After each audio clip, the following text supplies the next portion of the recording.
Okay, as usual, we are in a big damn mess. So we are designing the case, and I consider this kind of like a second draft. Like I may have to go back to the PCB, but to make changes and alterations. But I'm hoping that we're done with that. I haven't locked it in, but I'd like to. So let me kind of give you an update of where we were before the PCB was just a rectangle. So let's get into that first. Where are you at, PCB? Let me hide all this other stuff. Okay, so this is what we have. Now, you may remember, this is just a fader board. It's going to talk to an ESP32 brain through signals I send through Ethernet. Although it's not really Ethernet, I'm just using the RJ45 format and cheating. Don't ever do that, I think. All right, I'm going to show you what that thing is again as a reminder. All right, so let me see. So here's one of these doodads I got off AliExpress. It came with the PCB, but I decided it's a stupid thing. We don't need it. So anyway, and I should have got this in DigiKey. Although I'm kind of glad I got the cap. So anyway, so that is what you see on the screen. Or this is what you see on the screen here. Now you'll notice that the very rectangular cap is because I half-assed it. I just needed a placeholder for dimensions. So I thought, and every time I ever do that, like, oh, I'm just going to throw a rectangular gadget in so I don't have to think, because I didn't want to have to model, This is not incredibly difficult to model, but I didn't want to mess with the arc and there's some details. And that's where the devil's in the details always, of course. So, at the moment, here's the problem and the big mystery. How is Brandon going to get out of this one? So, here is the case. I hope that's... Well, let's go ahead and make the case completely opaque for now. Oh, crap, I got too many opaques. All right, let's try this one. Okay, so a completely opaque case. And maybe I should change the color. Who cares? You can see, first off, I don't have very good overhang on this RJ45 connector. Like, a lot of times you want that to be actually sticking out of the PCB. For this, I don't care. A kid's going to be using it, and he's probably going to be shoving peanut butter in it. We talked about the peanut butter joke. I expect peanut butter, maple syrup, candy everywhere. So it's okay to have that recessed. I don't love it, but in fact, it's quite... it's recessed quite a bit. I don't think it's going to be a problem. And at this stage, you can see I've got quite a bit of clearance there from the PCB to the edge of the case. For 3D printing, dimensions can be a problem. I don't really want to 3D print 17 of these, so I'm going to go with that clearance. And for all we know, it'll be a lot tighter when we actually assemble it. Now, I probably should have slid this further out, this connector. But this is my first time using this particular connector, so who cares, in other words. So I'm going to leave that, even though it's not perfect. I'll probably put a fillet here around these, and it'll be inviting. It'll suck the cable right on in. Fine. That's no big deal. So we can live with that little stupid thing. And I think we talked about this in another video, maybe not. I went ahead with a rounded 3D print. I'm just going to screw directly into the plastic, the PLA. That'll be fine for this. It's no big deal. I've had good luck with that in the past without using inserts or anything like that. I'm playing around with some wood screws. I think they're going to be really strong. I think we'll be fine. So, and if not, we'll come up with a better solution. We could always do other stuff. But so the PCB has been chopped up, and let me show you that. The border. We worked on the border. We, as in me. I always refer to we when we design as if I'm a team, and I don't know. That's kind of crazy. So anyway, so there's a PCB. So I just had the cutouts here, here, here, and here, and I got some holes I threw in there, mounting holes. So I'm good with that. So we got the case, but here's where the plot thickens. We have a fixed height requirement. Let's turn the case off for a second. And these dudes only these faders only stick out so far. We have this much clearance. Now I like 3mm thick walls when I 3D print things. I think they're stronger. They're more likely to survive being thrown down the stairs, stepped on, things like that. We could go down to 2, or or some other number, but we could go smaller. But I like to be 3. Now you could see, particularly when you see the PCB, 1.6mm thick PCB as a reference. You're used to the thickness of PCBs, maybe. When we turn that case on, I mean, it's thick. It's got some heft to it. Maybe hair bulky, but I'm going to run with it. I like that. But for the top, this is where it gets messy. See, let me show you that. Let me go and turn the opacity to 100 on these as well. So And right now I have these aligned with the very bottom of these fader caps. I'm going to call them faders from now on. At the very bottom, and so that would be the bottom of yeah, right there. They're touching right now. I use the align command instead of move in Fusion to make sure they're exact, which we don't want exact in the end, but this is a good start. So let's go back.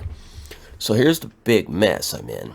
I'm going to go ahead and make the top a little bit opacityized. So we'll just say 50%. And so you can see here we have this shielded, I'm going to call them ears, these flaps. Here in this RJ45 connector. You can see they stick up. Now, how far can I smash those down? And the reason I ask that is because this lid currently is, you can click on the line in Fusion, look down here on the right, 2 millimeters. Oh, hang on, I need to turn my super fun mode on. You guys ready? Wait. Oh, yes. Okay, so yeah, you click on a little line like right there, and then you look down here, 2 millimeters. So I've already shrunk this from 3 to 2, but here's where it gets, the problem is, we are touching these faders on purpose, these caps, and we have no clearance between the top of this lid.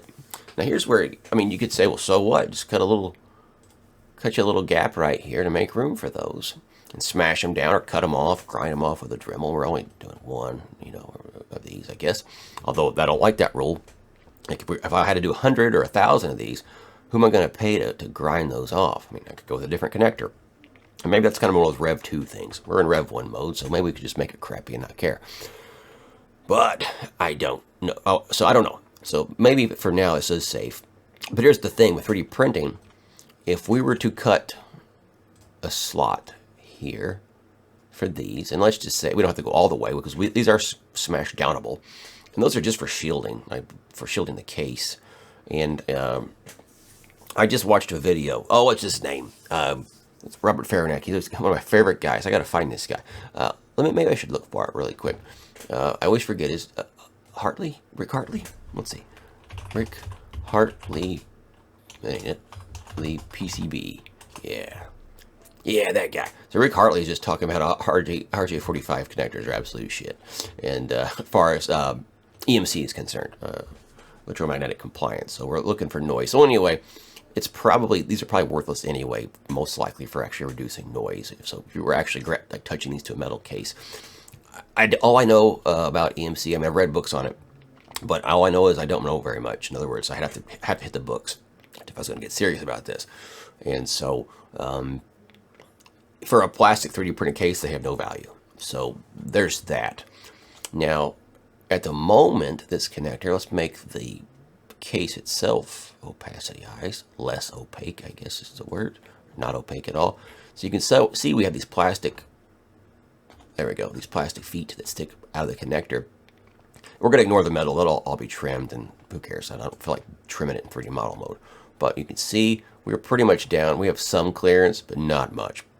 I mean, a tiny amount, I don't even want to guess what that is. But so anyway, we're down as deep as we're going to get.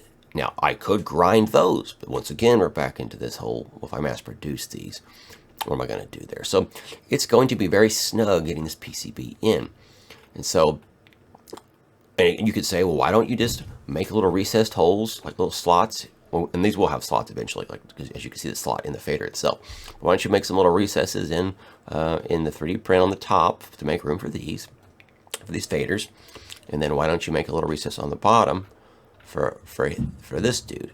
And I can, but generally it's similar to the rule with copper layers, where you want to keep your bottom ground plane solid, just to keep noise down, and ideally put no traces at all there, because you want to have a loop, a continuous loop.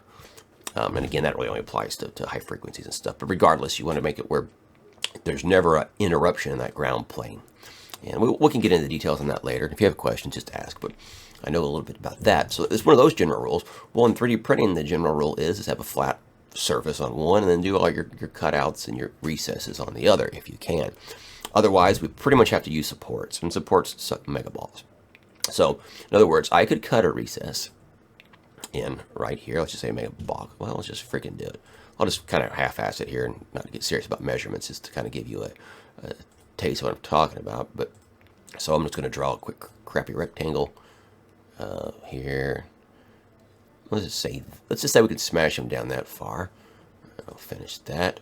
Turn the sketches back on, because Fusion always turns them off for reasons that blow my mind. Maybe there's a feature to set that. So then I could cut into this top, some amount. Again, we're just speeding through this. I'll get serious about it later. I could cut this, and that would solve that problem. But when this prints, if this is the top, then, and this is the bottom on my print, which it may not be, but if it was, then I'm going to have to use supports and dig all that out. I try to avoid that, but maybe that's just what I have to do. And then I could cut similar recesses up here. And maybe I have no choice, but even then I'm going to file it down, or I'm going to sandpaper it. It's always a pain in the ass getting supports out. I avoid them like the plague. But I don't see much choice here. So I'm kind of thinking out loud. And here's something else, though, that's interesting, is, I half-assed these caps, these fader caps here, this dude. And I don't think you'll be able to see this in the video, but let's just do it anyway. I'm going to take it off. If you actually look at the side, hang on, don't focus on my stupid dumb nose. I don't know how to get it to focus. How do you do that? People on TV do this. Well, if you look just a little bit, there's the very bottom of it is not the flat part. I'm going to get a pencil. Very bottom is actually, hang on, come on. Everything's backwards. All right, guys. Is actually this, there's a square, a rectangle, I should say, right here. And it hangs down, I would say, maybe half a millimeter. I tried measuring it with my calipers, and it's kind of hard to even figure that out, but because it's so small. But that half millimeter might save us, because I could keep this this layer right here actually touching what I have in my model, and it turns out I have a half millimeter. Now, as long as I make my slots, which I'll have very soon, right after I make this video, the slots, then suddenly that might buy me half a millimeter clearance. I hope that came out right. Oh crap, you didn't see what I was doing. I'm sorry.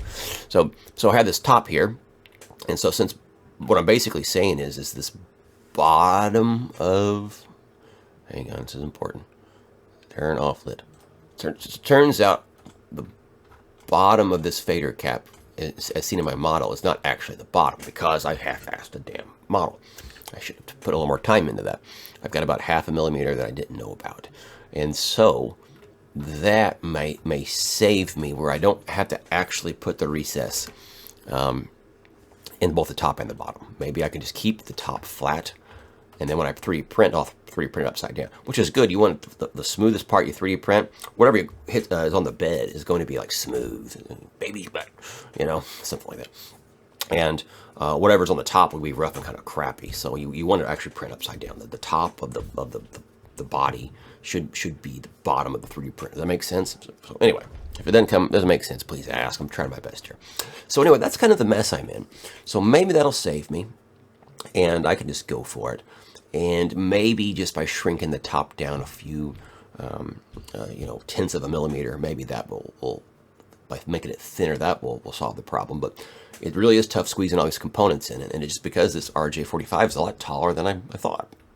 And I don't see any way around it. I can't make the PCB any thinner. I mean, I guess I could if I wanted some kind of custom stack of. That'll cost $1 million. That's not what I need here.